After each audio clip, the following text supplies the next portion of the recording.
Hi everyone. So today I am reviewing His Black Tongue by Mitchell Lüthi.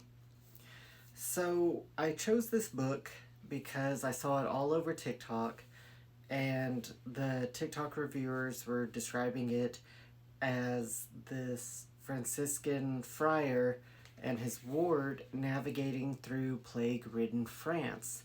And so I thought, I've never read medieval horror and that sounded like an interesting premise, so I wanted to check it out. However, it's actually a whole lot more than that.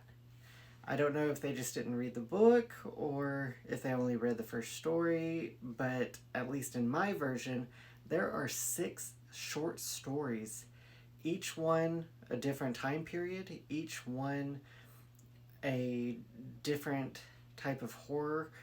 Um, but let's get into it. So the first one is called His Black Tongue, the first short story. It's set in 1349.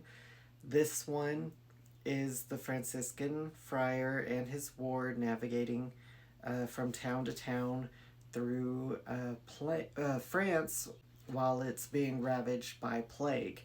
So this one for me felt a little formulaic.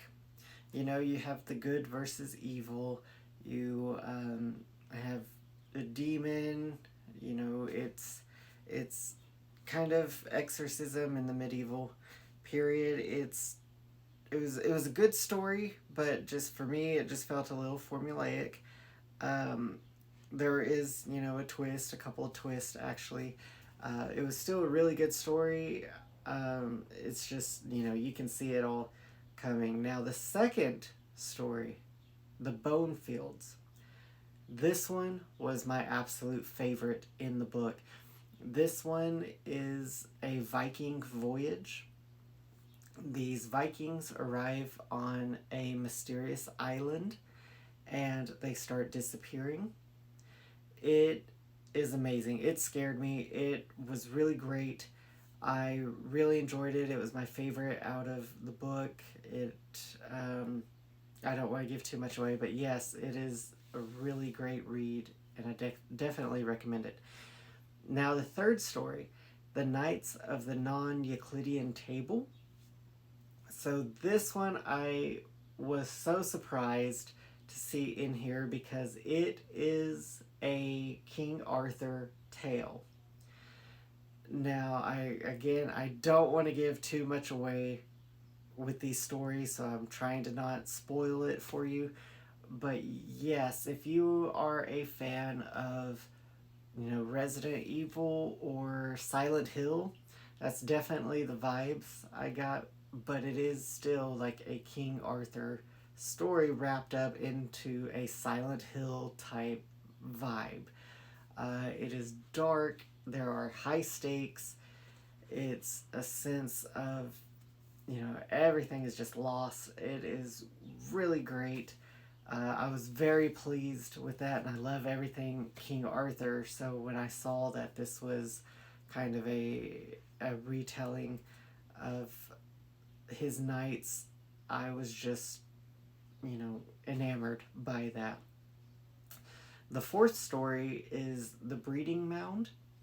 So this one wasn't really for me. It was okay. I definitely felt that this one was the weakest in the book, the weakest story. However, if you are a fan of the movie Midsommar, then you will enjoy this because that is what I kept coming back to. That is what I kept being reminded of in this story.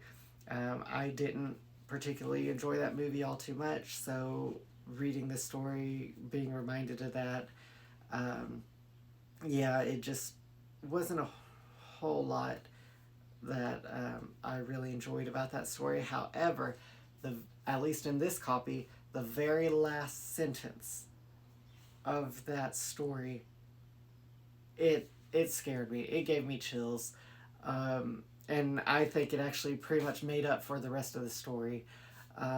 So even though it is the weakest in the book, it is still a fascinating story, and that last sentence, it'll get you.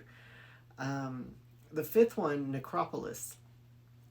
This one I was just completely shocked by because, again, this was marketed to me as a medieval horror story, and it felt that Necropolis turns it into sci-fi.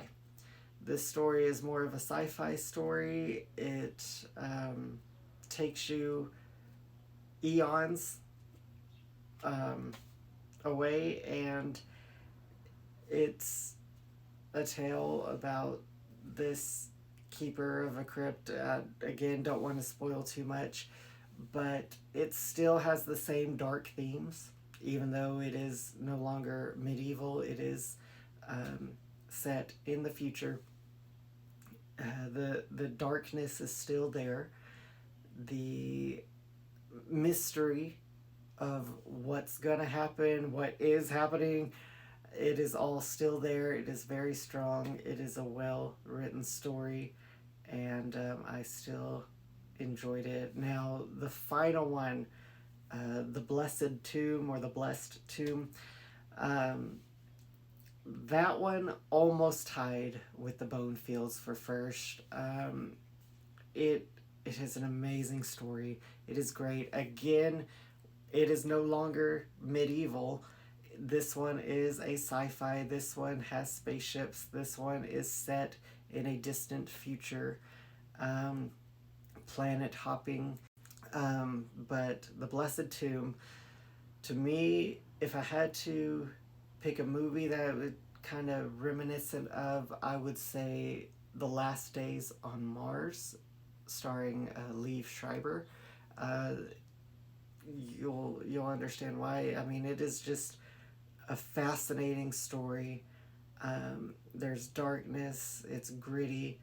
I really enjoyed it, and overall, his Black Tongue is by Mitchell Lüthi. It is a great read. It is very dark. Six short stories in this novel. So pick up your copy of his Black Tongue. And if you enjoy fantasy, then you can also look at my books, The Search for the Citadel and The Prince of Light and the King of Darkness. Both are available exclusively on Amazon. And you can follow me on Instagram at Reavers Reading Roost.